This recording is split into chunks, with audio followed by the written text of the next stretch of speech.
around Parliament at the moment. Joining me is Independent MP Dai Le. Dai, first of all, I wanted to start perhaps on a little strange area, but Donald Trump is throwing up all kinds of things at the moment. He has certainly declared a war on woke. He's talking about diversity, equity, inclusion quotas. We see Google this morning getting rid of those quotas. They're talking about hiring people on merit, not using those quotas. And we've also seen an executive order to ban trans women from playing in trans sport. Now, this is not a massive issue here in Australia. It did come up last election campaign, though. What do you think about that last issue?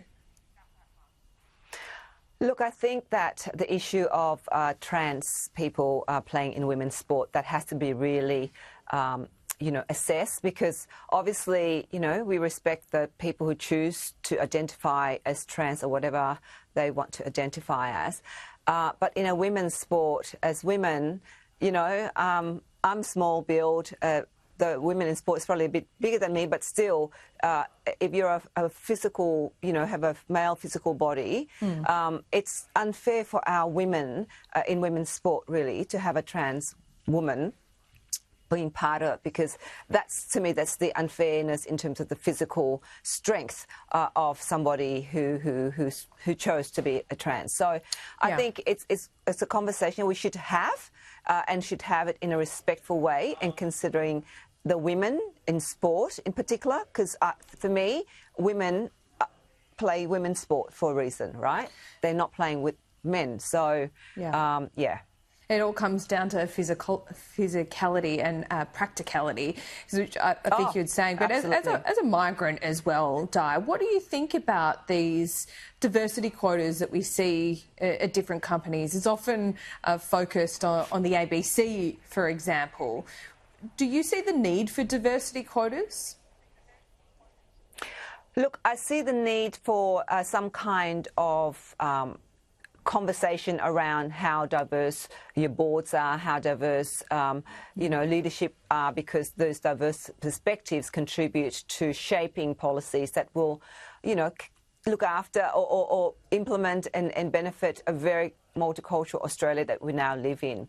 I think a quota sometimes, I believe in maybe setting, something to meet, not so much a quota, but having a number so that you say, OK, let's work towards ensuring that we have a diverse team that will bring diverse perspectives, but not use it in a way that becomes just as a token gesture.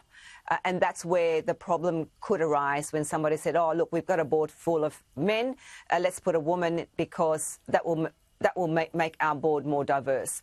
And that is where the problem is. In some argument, who would want to have quota because they believe that quota will fix the problem. But I think it's about setting, let's work towards ensuring that we have a diverse perspective at a leadership level, at a board level, at an organisational level, to bring women, men, culture, as somebody who's from a different cultural background, so that you can actually bring that understanding if you are setting a piece of policy, so that you have somebody who understands that, a cultural perspective. Yeah, right. So I think it's important to have that kind of conversation. I think so too. Well said, Dai. Thank you for that. Can I just quickly ask you about the Coalition's plan to remove fringe benefit tax for any bosses from big or small companies, and I emphasise the small, that maybe want to take their team out to lunch. Has this been well received by some of the small businesses in Fowler? Look, a lot of the time, small businesses in Fowler in Western Sydney, people are just struggling to make ends meet. They don't take notice of what we say here in the federal parliament a lot of the times. And a lot of the times, the policies that we actually do produce here do not really filter down and impact many small and family-run businesses in electorates like Fowler.